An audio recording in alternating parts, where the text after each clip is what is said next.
పరిస్థితి అనేది నిజంగా గాంధీ తాత ఆ రోజే మరి విదేశీ వస్త్రాలను బహిష్కరించి ఒక చిన్న మారుమూల ప్రాంతంలో ఉన్నటువంటి ఒక వ్యక్తి మొత్తం సమాజంలో ఉన్న ప్రతి మా పౌరుణ్ణి కూడా కదిలింపజేసి వాళ్ళల్లో ఒక ఏంటి పోరాట పటిమను తీసుకొచ్చి ఒకరి కింద మనం ఎందుకు బతకాలి, మనకు మనంగా మన దేశాన్ని పాలించుకోవాలి, ఎవరో వచ్చి మనల్ని పాలించడం ఎందుకు అని చెప్పి ఆయన ఎన్నో సత్యాగ్రహ కార్యక్రమాలు శాంతియుత వాతావరణంలో అహింసా పద్ధతిలో చేసి ఈరోజు మన దేశ స్వాతంత్రాన్ని తీసుకొచ్చినటువంటి వ్యక్తి గాంధీ తాత.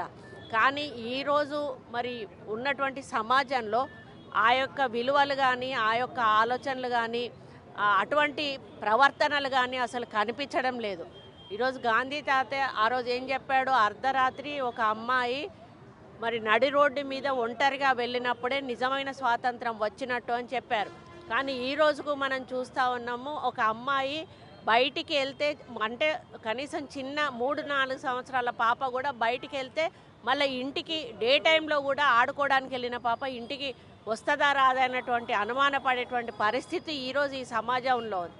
దీని అంతటికీ కూడా కారణం ఏంటి అంటే ఈ సోషల్ మీడియాలో అయితేనేమి, అదేవిధంగా ఈ డ్రగ్స్ అయితేనేమి, ఇటువంటి చెడు వ్యసనాలకు లోనై యువత చెడిపోయి మరి వాళ్ళు ఇటువంటి వక్రదారులకు వెళ్ళి సమాజంలో ఒక మరి చీడ పురుగుల్లాగా తయారవుతున్నారు. దాని ద్వారా ఎన్నో కుటుంబాలు ఈరోజు శోక సముద్రంలో మునిగిపోయి వాళ్ళ బిడ్డలను కోల్పోయి చావలేక బతుకుతున్నట్టు సందర్భాలు ఉన్నాయి. కాబట్టి మనం ప్రతిరోజు కూడా గాంధీని గుర్తు చేసుకోవాల్సిన అవసరం ఉంది. గాంధీ ఆశయాలను మనం ముందుకు తీసుకుపోవాల్సిన అవసరం ఉన్నది.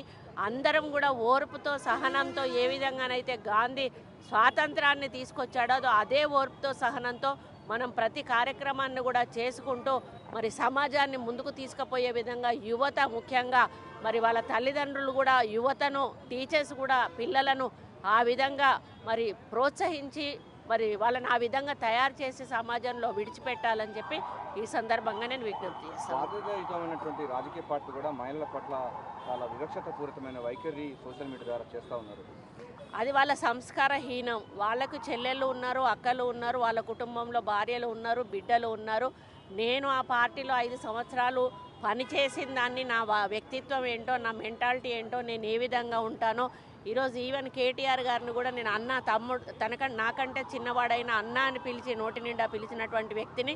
నా వ్యక్తిత్వం ప్రతి ఒక్కరికి కూడా తెలుసు. ఈరోజు నన్నే కాదు, ఒక ఎస్టీ మహిళ సీతక్కను, ఒక బీసీ మహిళ విజయలక్ష్మి గారిని ఈరోజు నన్ను ఈ విధంగా ఒక అసభ్యకరమైనటువంటి పోస్టులు పెట్టడం అనేది వాళ్ళ దిగజారుడుతనానికి నిదర్శనం.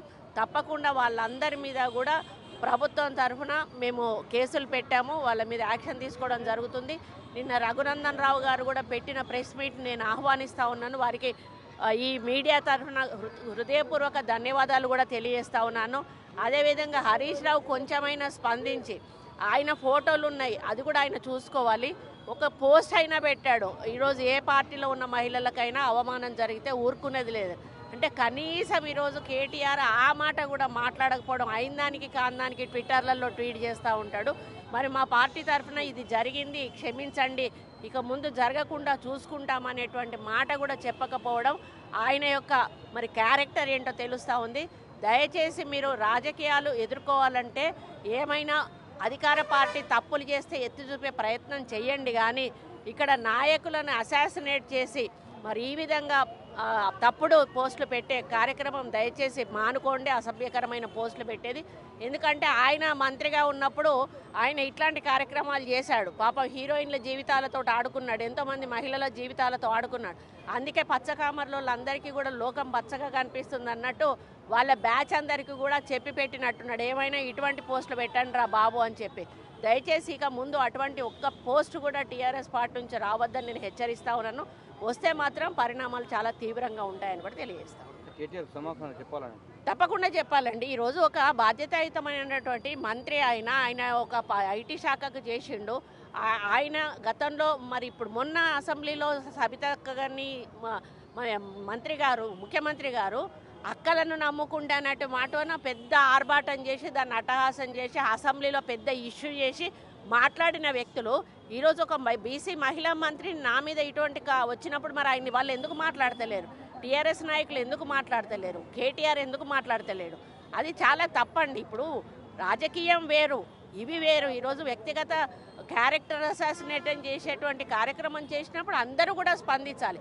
ముఖ్యంగా వాళ్ళ పార్టీ నుంచి, వాళ్ళ మీడియా పాయింట్ నుంచి ఈరోజు అవి జరిగింది అని ప్రత్యక్షంగా చూపిస్తున్నప్పుడు ఎవరో తెలియకుండా మా పేర్లు వాడుకొని, మా పార్టీ పేరు వాడుకొని చేస్తున్నారు.